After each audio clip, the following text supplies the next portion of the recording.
Okay. ప్రియులందరికీ ఈ సాయం వేళ శుభాభినందనలు. ఈ జూమ్ కార్యక్రమానికి హాజరైనటువంటి వారందరికీ కూడా ప్రభు యేసు నామమున స్వాగతం. ఈ దినానికి దేవుడిచ్చిన సమయాన్ని బట్టి దేవునికి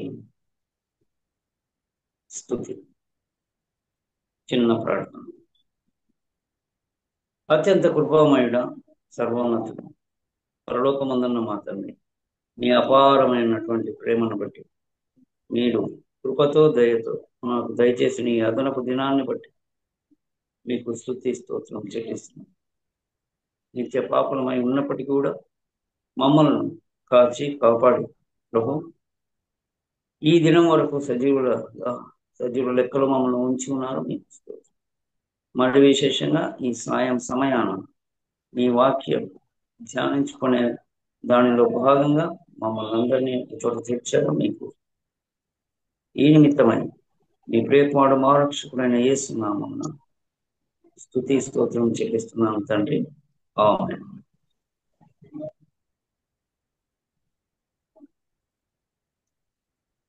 ప్రియులారా, క్రైస్తవ్యం ఖచ్చితంగా ఇతర నమ్మకాల నుంచి ప్రత్యేకమైనది, బలీయమైనది. దీనిని ఇలాగే కొనసాగించడం అనేది దానిని అనుసరిస్తున్న భక్తుల బాధ్యత కూడా అయింది. గ్రంథమే కాదు, గ్రంథాన్ని అనుసరిస్తున్నటువంటి వారు కూడా ఆ బాధ్యతను తీసుకోవాలి. ప్రత్యేకమైనటువంటి లక్షణాలు ఉన్నాయి క్రైస్తవ్యం. ఖచ్చితంగా ఇతరులు ప్రత్యేకంగా గుర్తించాలి. నీతి నియమాల గురించి కాదు కానీ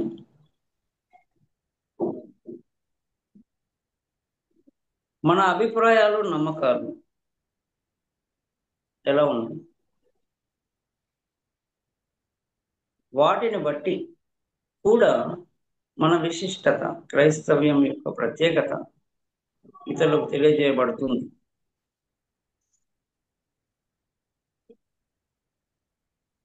విశేషంగా ఈ నెలలో 3వ తారీఖున ఒకసారి కలిశాను. అప్పుడు తలంచినటువంటి కార్యక్రమం లో మాట్లాడింది విశ్వాసం గురించి. అతి వివరంగా వెళ్ళినప్పటికీ కూడా విశ్వాసం యొక్క స్పష్టత ఇవ్వలేకపోవడం జరిగింది. ఇప్పుడు క్లుప్తమైన 3-4 వాక్యాలలో విశ్వాసం అంటే ఏంటి? క్రైస్తవ్యానికి అత్యంత మూలమైనటువంటి అంశం విశ్వాసం. దీనికి కేంద్రం క్రీస్తు, విశ్వాసం ఆయన మీద. అది ఎలా ఉంటే విశ్వాసం అవుతుంది అనేది. విశ్వాసం అంటే సాధారణమైనటువంటి అభిప్రాయం ఏంటంటే నమ్మడం. ఈ నమ్మకం క్రైస్తవుడన్న ప్రతి వాడు చేస్తాడు. ఎవడు నమ్మడండి? క్రైస్తవుడైన వాడు ప్రతి వాడు యేసు ప్రభువు రక్షకుడని, తండ్రి అయిన దేవుడు దేవుడని, సృష్టికర్త అని నమ్మక ఇతర దేవుళ్ళ పేర్లు, ఇతర దేవతల పేర్లు చెప్పి వారు నమ్ముతున్నానంటాడా? కాదు. యేసే రక్షకుడు అని చెప్తాడు, యెహోవా దేవుడు అని చెప్తాడు. మరి నమ్మకం దగ్గర ఎక్కడ తేడా? విశ్వాసికి ఈ క్రైస్తవునికి తేడా ఏంటి? ఇతను నమ్ముతున్నాడు కదా. నమ్మకం మన దైనందిన జీవితంలో కూడా మనము మనతో ఉన్నటువంటి వారి మధ్యన మనం ఈ రెండు రకాల లేదా రకరకాల నమ్మకాలను కలిగి ఉంటాం. అత్యంత తాత్కాలికంగా ఒక వ్యక్తి మీద, వ్యక్తుల మీద నమ్మకం కలిగి ఉంటాం. చాలా త్వరగా కూడా కోల్పోవచ్చు వాడి మీద.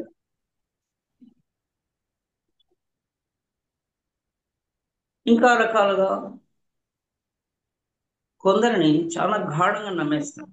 ఎంత గాఢంగా అంటే, ఇంకా ఆయన ఉన్నాడు లేదా ఆమె ఉంది, వారు చెప్పారు చాలు. ఇలాంటిది కాస్త గుర్తు చేసుకుంటే మనకు విశ్వాసం అంటే ఏంటో కొంతవరకు అవగాహన కావచ్చు. ఎప్పుడైనా మనం మన పరిస్థితులను బట్టి ఆర్థికంగా కానీ, మానసికంగా కానీ, శారీరకమైనటువంటి ఆదరణ కానీ, అంటే తోడు, ఏ దుఃఖంలోనో వేదనలో ఉన్నప్పుడు కొందరి ప్రజెన్స్ మనకు చాలా ఆదరణ కలిగి ఇస్తుంది. ఇటువంటి సందర్భంలో కానీ మనము వారి ఎడల నమ్మకం కలిగి ఉంటాం. ఎలా ఉంటుంది అంటే, ఒకవేళ ఏ ఆర్థిక సమస్య కలిగినప్పుడు మనకు ఒకరి మీద నమ్మకం ఉండి ఆయనను అడిగింటాం. ఆహా, అంతేనా, సరే నేను వచ్చి ఇస్తాను అని చెప్పాడు అనుకోండి. అతను అడగడానికి కారణము అతని మీద ఆల్రెడీ కొంతపాటి నమ్మకం ఉండేది. అయితే ఆయన స్థితిగతులు పరిస్థితులను బట్టి కూడా అవుననవచ్చు, కాదనవచ్చు. అయితే అవును అన్నాడంటే ఎంత నమ్ముతామంటే, మనతో ఉన్న కుటుంబీకులు కానీ మన సన్నిహితులకు కూడా చెప్తాం, ఏం పర్వాలేదు, ఇంకా ఆయన వస్తాడు ఇస్తాడు, జరిగిపోతుంది పని. ఎందుకలా? ఆ సెక్యూర్డ్ మైండ్ లేదా వర్డ్, ఆ అష్యూరెన్స్ ఎక్కడి నుంచి వచ్చింది? అతను అంతకు మునుపు మనతో మన ఎడల చేసినటువంటి పనులు కావచ్చు, సహకారం కావచ్చు, సహాయం కావచ్చు, వీటిని బట్టి కలిగి ఉండవచ్చు. ఇందువలన అతను కేవలం వస్తున్నాను, తెస్తున్నాను, ఇస్తాను అని చెప్పితే చాలు, అంత గాఢంగా నమ్మేస్తాను. ఎంత భరోసా అంటే ఇంకా ఆందోళన అక్కర్లేదు అని. ఇది నమ్మకానికి పైనున్న మెట్టు. మనిషి కాబట్టి దాని విశ్వాసము అనక, ఆయన చెప్పాడంటే చేస్తాడు అన్న దాన్ని అంత నమ్మకం అంటారు. గట్టి నమ్మకం. ఆధ్యాత్మికంగా వచ్చేటప్పటికి అదే విశ్వాసం అవుతుంది. సో నమ్మకానికి హైయెస్ట్ డిగ్రీ ఒకవేళ ఇవ్వగలిగితే అది విశ్వాసం. ఈ ఆధ్యాత్మికతకు సంబంధించినటువంటి విశ్వాసం పూర్వం జరిగిన సంగతులను బట్టి, మనకు జరిగిన సంగతులను బట్టి అయితే కాదు. ముందు ఈ స్పష్టత మనకు కలిగి ఉండాలి. గమనించండి, మనిషి చేసినటువంటి సహాయము, సహకారాన్ని బట్టి మనిషిని నమ్ముతాం to the extreme level. That is called faith towards man. But spiritual faith is not of that kind.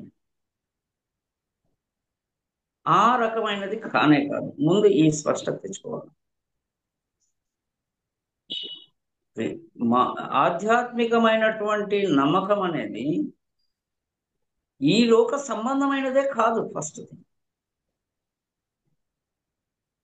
క్రైస్తవ్యంలో క్రీస్తును నమ్మడానికి ఈ లోకంలో నాకేదో జరుగుతుందని నమ్ముతూ ఉంటే అది సరికాదు అని ముందు మనం ఆ భావన తెచ్చుకోవాలి. ఫస్ట్ ఈ లోకంలో ఏమో జరిగిపోతుంది, ఒకరిని నమ్మితే, ఆయనను నమ్మితే అన్నటువంటి అభిప్రాయము ఈ లోక సంబంధమైంది అవుతుంది. మరి మనము ఆధ్యాత్మికంగా, మరి ముఖ్యంగా క్రైస్తవ్యంలో అది విశేషంగా క్రీస్తును బట్టి మాట్లాడుకుని లేదా క్రీస్తును నమ్మడం గురించి జరుగుతుందంటే అది నిరీక్షణ గురించి. ఏంటా నిరీక్షణ? ఏంటా నిరీక్షణ? ఈ లోకంలో ఈ ప్రయాణము, ఈ శరీరం అనే ప్రయాణం ఆ, తో చేసే ఈ ప్రయాణం ముగిసిన తర్వాత మనము లేదా మన ఆత్మ ఎక్కడికో వెళ్తుంది. ఇది నమ్మకం. ఇది ఒక నమ్మకం. అసలు ఆత్మ లేదు, వేరే లోకాలు లేవు అని అనుకునేవానికి అసలు ఈ నమ్మకంతో పనే లేదు. క్రైస్తవుడు అయినప్పటికీ ఈ విషయాన్ని నమ్ముతూ ఉంటే మాత్రమే ఇప్పుడు మనం ఈ ఆలోచనలు తెచ్చుకోవాలి. ఏంటి ఆలోచనలు అంటే ఎక్కడికి వెళ్తుంది? ఆత్మ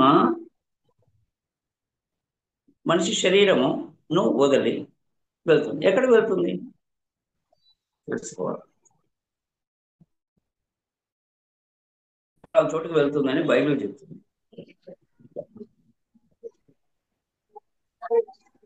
కొలస్సీ కొలస్సీలకు రాసిన పత్రిక అపోస్తలుడైన పౌలు 3వ అధ్యాయం 3వ వచనంలో ఎవరైనా చదవగలరా? ఏమి లేదు అక్కడ. మీ ఆత్మలు భద్రం చేయబడి ఉన్నవి యేసు పైనున్న చదువుతారా? వాటి మీదనే గాని భూ సంబంధమైన వాటి మీద మనసు పెట్టుకొనకుడి. ఏలైనగా మీరు మృతి పొందితిరి, మీ జీవము క్రీస్తుతో కూడా దేవుని యందు దాచబడి ఉన్నది. మనం మరణించిన తర్వాత జరగబోయేదాన్ని పౌలు మరణించిన వారి గురించి చెప్పినట్లుగా మనం అర్థం చేసుకోవచ్చు. అది వారికే కాదు, మనకు కూడా. కాబట్టి ఈ నిరీక్షణ కలిగి ఉండడం అనేది కూడా ముఖ్యంగా శరీరము అచేతనమైన తర్వాత ఆత్మ వెడలిపోతుంది అని ఇది నమ్మకమే. ఇది ఒక విశ్వాసం. ఈ వెళ్ళిపోవడాన్ని నమ్మితేనే ఎక్కడికి వెళ్తుంది అనేది ప్రశ్న. లేదా దాని వెంట వెళ్తే జవాబు క్రీస్తు దగ్గరికి అనేది తెలుసు.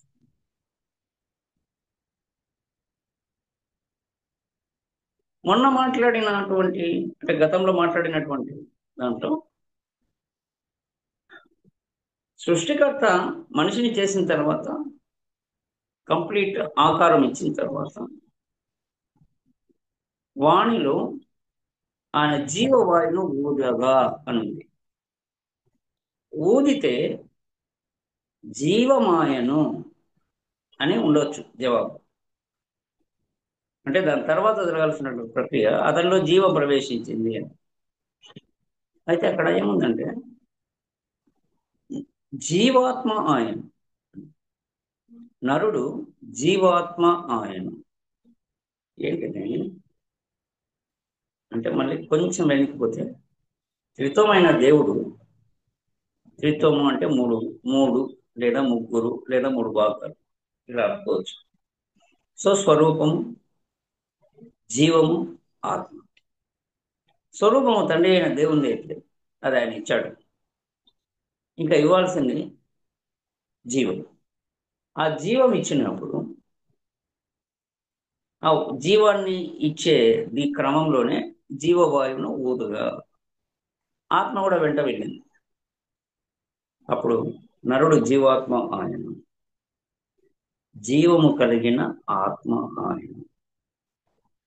కాకపోతే ఇక్కడ జీవము ఆత్మ వెంట వెంటనే వచ్చాయి, జతగా వచ్చాయి. ఇది ఒక చిన్న అంశం. మనిషి మరణించిన తర్వాత అంటే శరీరము అలసి లేదా క్షీణించి, అది గతంలోనే మాట్లాడుకున్నాం, అంటే డిటీరియోరేట్ అవుతూ క్షీణిస్తూ ఒక దశకు వచ్చేసి ఇంక పనిచేయడం మానేస్తుంది. అది శరీరము ఇంకా పని చేయడం మానేస్తుంది. అప్పుడు శరీరంలో ఉన్నటువంటి ఈ జీవం బయటకు వెళ్ళిపోవాలి. వెళ్ళిపోతే శరీరం అచేతనమై ఇక్కడ భూమి మీద ఉండిపోతుంది. ఈ శరీరము అచేతనమైన తర్వాత బయటికి వెళ్ళేటప్పుడు ఆ జీవం ఒకటే కాక జీవము ఆత్మ కలిసి వెళ్తాయి.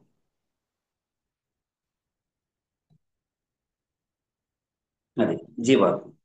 సో ఆత్మ ఏంటంటే పూర్తి విచక్షణ జ్ఞానం కలిగినటువంటి భాగం మన శరీరం. విచక్షణ జ్ఞానం కలిగినటువంటి భాగం.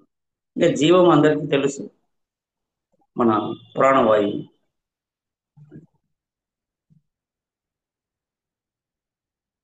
సో నిరీక్షణ అనేది ఏంటంటే మనిషి శరీరం అచేతనమైన తర్వాత అతనిలో జీవం వెళ్ళిపోతుంది, జీవంతో పాటు ఆత్మ వెళ్తుంది, ఆత్మ ఎక్కడికి వెళ్తుంది అనేది క్రైస్తవ నిరీక్షణ.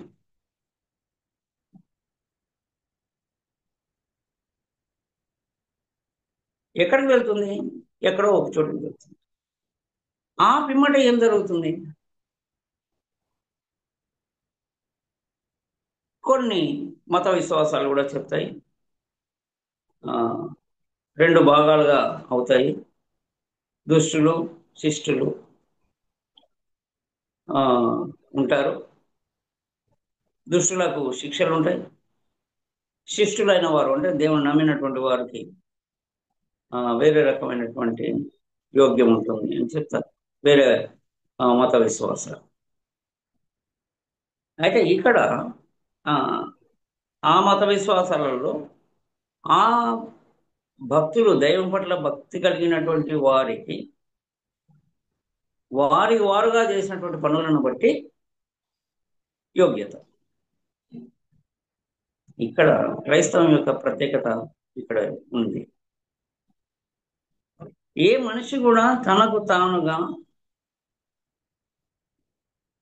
తనలోని పాపములను శుద్ధి శుభ్రము చేసుకోలేడు కనుక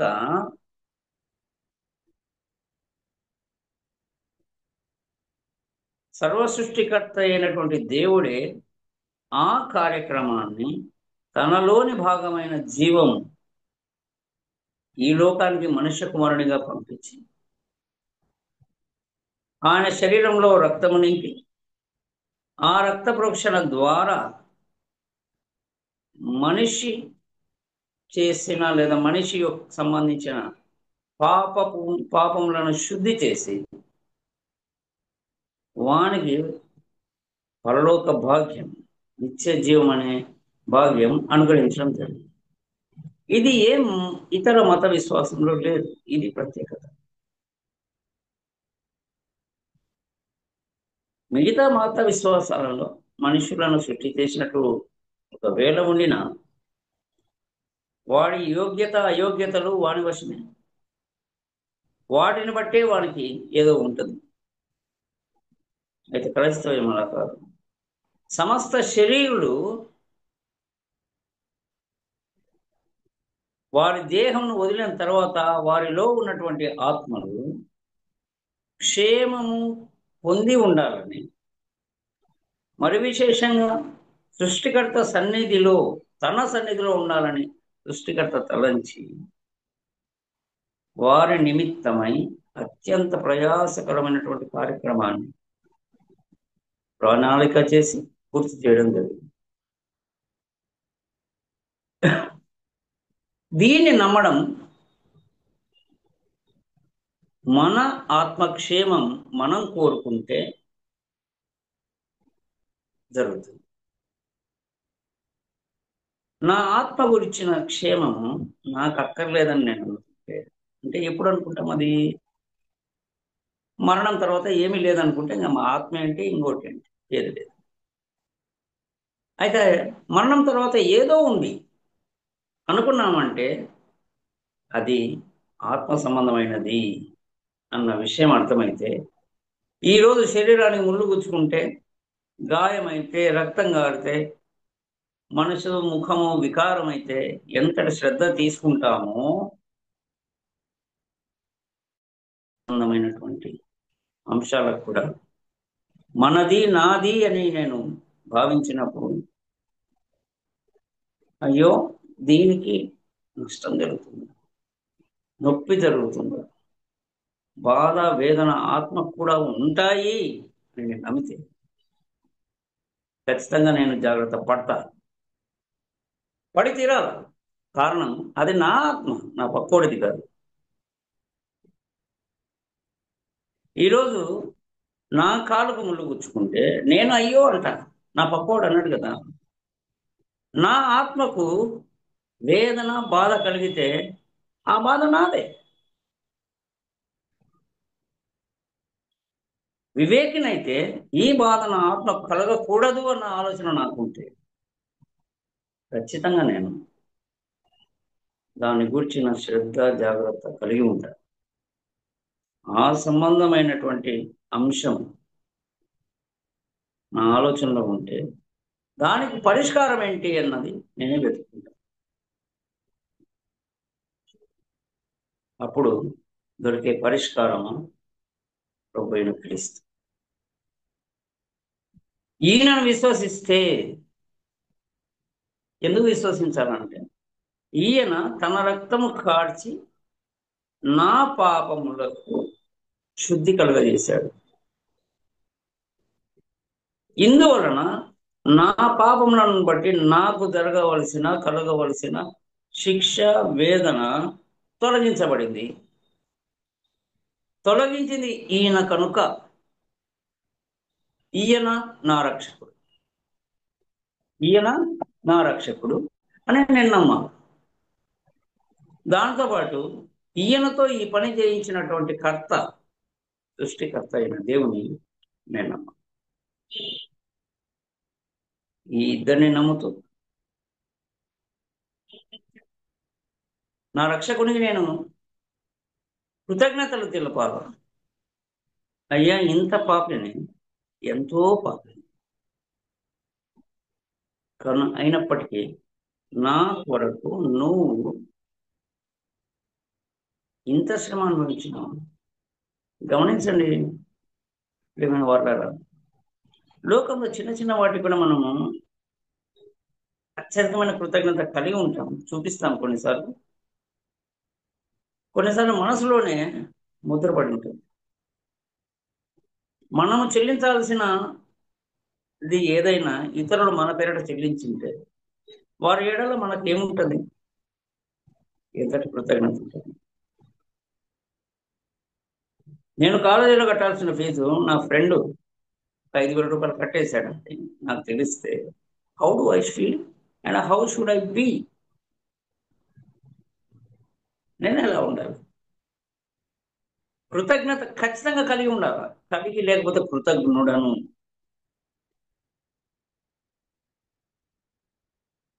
అలాంటి వారు కాదు క్రైస్తవులు, కాకూడదు. ఇది శరీరంతో ఉన్నప్పుడు జరిగేటువంటి అంశం కాదు. అయితే గమనించండి,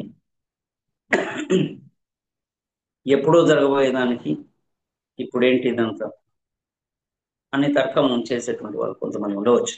అయితే వారికి జవాబు, ఈరోజు మీరు ఏ స్థితిలో ఉన్నారు 10 సంవత్సరాల క్రితం మీకు తెలియదు ఇలా ఉంటారు. మంచి ఉచ్చమైన స్థితిలోకి మీరు చేరి ఉంటే ఈ స్థితి మీరు అప్పుడు ఊహించరు. ఒకవేళ మీరు కృంగిపోయి క్షీణ దశలో ఈరోజు ఉంటే ఈ దశ మీకు ఈరోజు వస్తుందని 10 సంవత్సరాల క్రితం మీకు తెలియదు. సో మరణం తర్వాత ఇది ఉంటుంది అని నమ్మితే నీకైతే క్షేమమే. మనం ఏమీ లేదనుకోండి, పక్కోడు నమ్మినట్లు, అయినప్పటికీ నీకు వచ్చిన నష్టం ఏం లేదు. ఉందనుకోండి, ఖచ్చితంగా నీకైతే క్షేమం. ఏమీ లేదులే అనుకున్నవాడు మాత్రం విపరీతమైనటువంటి శ్రమ వాడి ఆత్మకి ఇవ్వబడుతుంది. గమనించండి. దీనిని తప్పించుకొని నిత్యము ఆనందకరమైనటువంటి సమయం కలిగి ఉండడానికి మన ప్రభువు మనకు ఏర్పాటు చేసినటువంటి రక్షణను మనం పొందుకోవాలంటే ఆయన్ను విశ్వసించడం ఒకటే మార్గం, ఇంకా వేరే పనులు కాదు. ఈ పనులను గూర్చి ఒక పత్రికలో వ్రాయబడినట్లు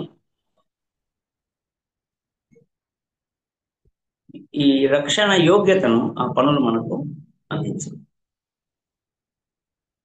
ఇది స్పష్టం. ఈరోజు సమయాభావం వలన దానిని మనం మాట్లాడుకోలేకపోవచ్చు. మరొక దినాన దేవుడు అనుగ్రహిస్తే ఖచ్చితంగా మాట్లాడుతున్నాం. సో విశ్వాసం అనేది క్రైస్తవ్యం యొక్క ప్రత్యేకత. క్రైస్తవ్యంలో సృష్టికర్త అయిన దేవుడు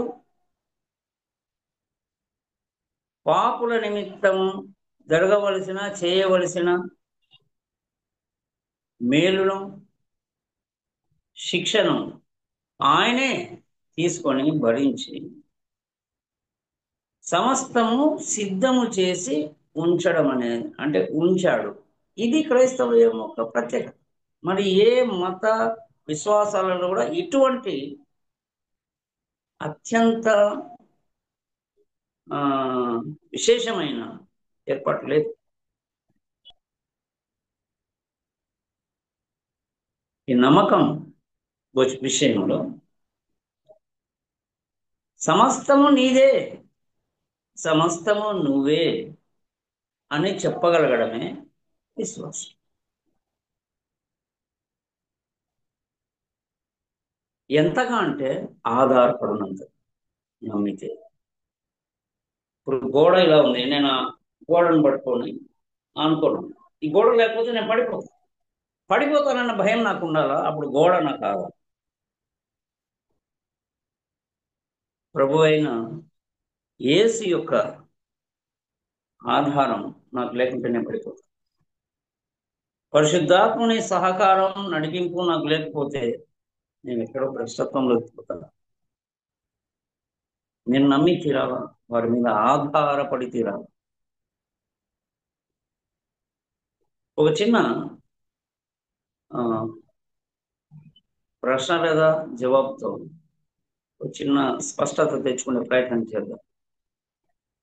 పాత నిబంధనలో ఉన్నటువంటి విశ్వాసులను మనం తీసుకుంటే తొలుతగా గుర్తొచ్చేది అబ్రహాం. అబ్రహాము దేవుని నమ్మెను, అంతవరకు ఉంది. దానిని ఆయన అదే అతనికి నీతిగా ఎంచాడు. అయితే కఠోరమైనటువంటి విశ్వాసులు ముగ్గురు ఉన్నారు. ఎవరు వారు అంటే యోసేపు, యోబు, దానియేలు. ఇంకా మిగతా ఎవరు కూడా అంత కఠిన విశ్వాసులు కాదు. ఇప్పుడు ఒకవేళ విశ్వాసం అంటే ఏమన్నా స్పష్టత వస్తుందేమో చూడండి. ఏంటి విశ్వాసం అంటే తమకు జీవితంలో జరిగే ప్రతి మార్పుకు, ప్రతి సంఘటనకు మా ప్రమేయం కాదు, ఇది ఆయన వలన అనుకోవడం. ఈ ముగ్గురు పేర్లు చెప్పాను కాబట్టి మీరందరూ కూడా బైబిల్ యొక్క విషయ పరిజ్ఞానంలో అందరూ ముందే ఉన్నారు కనుక మీకు అందరికీ తెలుసు. యోసేపు సంబంధించి అతనికి ఆ వయస్సుకి అంటే 12 ఏళ్లకు ముందే దైవత్వంతో బహుశా మంచి సంబంధాలు ఉన్నట్లు మనం గ్రహించాలి. అక్కడ లేదు. కానీ కారణం యాకోబు పెంచాడేమో అలా. అందుకని తనకు కలిగిన స్వప్నములు అంటే ఆ దర్శనాలన్నిటి కూడా నిద్రలో వచ్చినటువంటి స్వప్నాలను అతనికి ఏదో సమాచారం అంతా ఉండింది అని అనిపిస్తుంది. ఇతన్ని అన్నలు అంటే ఇక్కడ నేను చెప్పింది ఏంటంటే అతనికి దేవుని ఎడల భయము భక్తి అని ఉన్నాయి అని అనుకోవచ్చు. అన్నలు ఒక కారణం చేత అసూయతో నిండిపోయి అతనిని గోతిలో పడేస్తారు.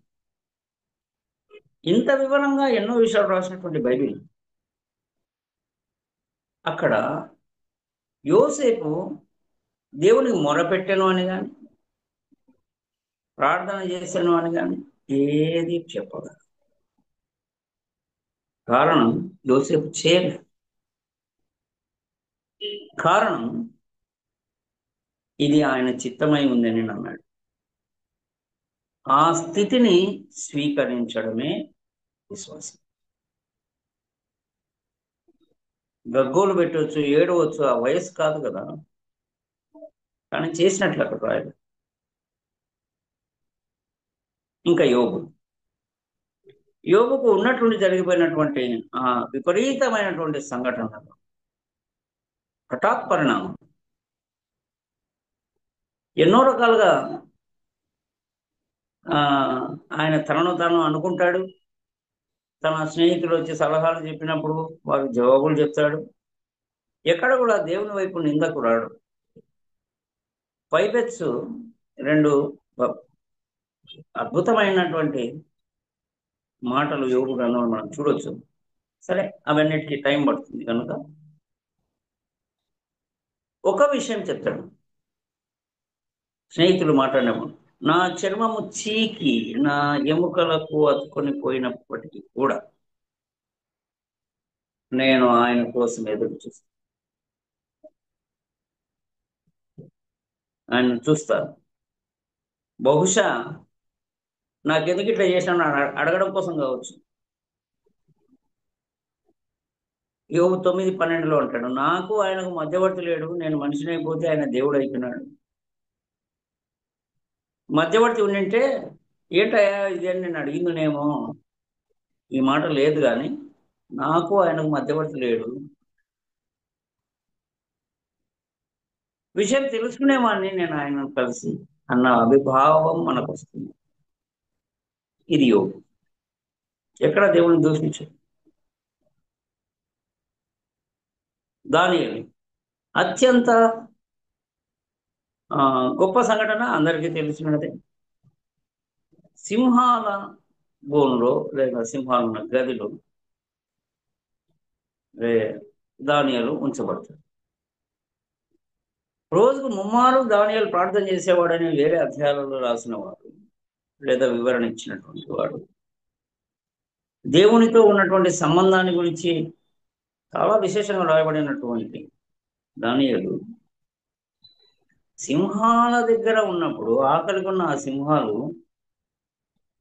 ఎదురుగా ఉన్నప్పుడు సాధారణంగా ఏం చేస్తారు? ప్రార్థన చేసే అలవాటు ఉన్నటువంటి దానియేలు విజ్ఞాపన చేస్తాడా, చేయడం? ఆలోచించండి. చేసినట్లు రాశారా? ఎందుకని రాయలే? కారణం దానియేలు ప్రార్థన చేయలేదు. తన స్థితిని తను అంగీకరించడమే దేవుని మాట.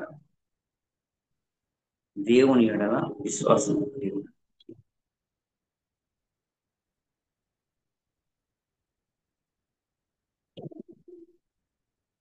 రోమపత్రిక 9 అధ్యాయంలో పౌలు చాలా స్పష్టంగా దేవుని యొక్క సార్వభౌమాధికారాన్ని గురించి రాస్తాడు.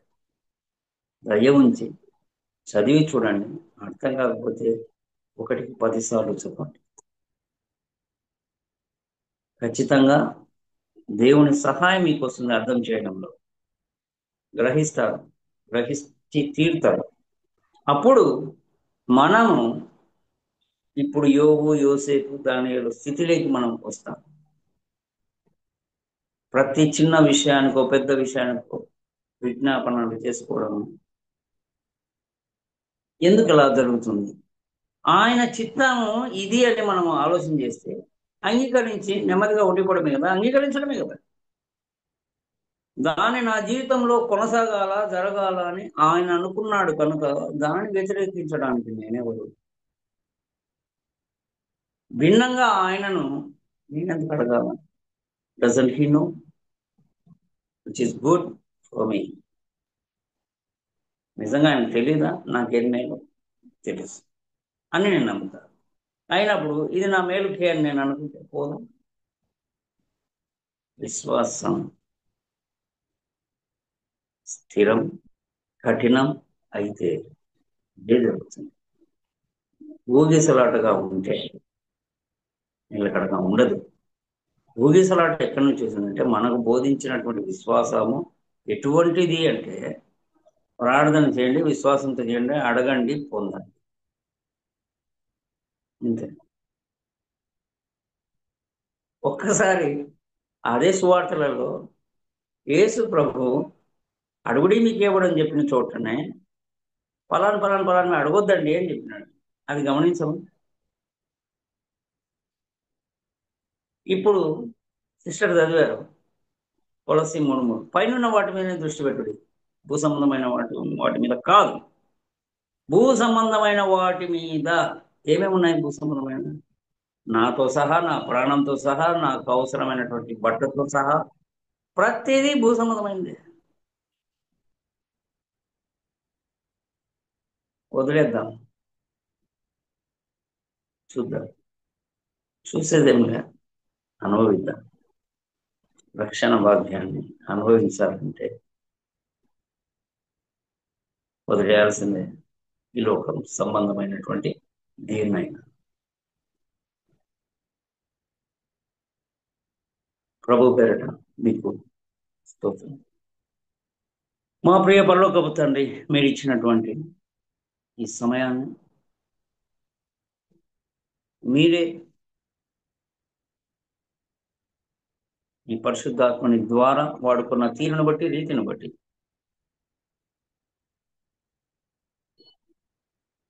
సమస్త మేలులను కలిగించేటువంటి మీరు,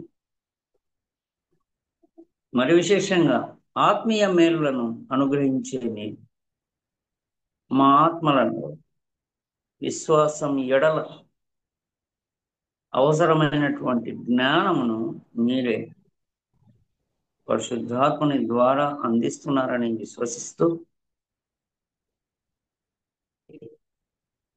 ఈ మాటలు మీరు ఈ దినాన మాకు అందించిన తీరును బట్టి, అవకాశాన్ని బట్టి నీకే, నీ ప్రియకుమారుడు మా రక్షకుడైన యేసు నామములో కృతజ్ఞతాస్తుతులు చెల్లిస్తున్నాము తండ్రి. ఆమేన్.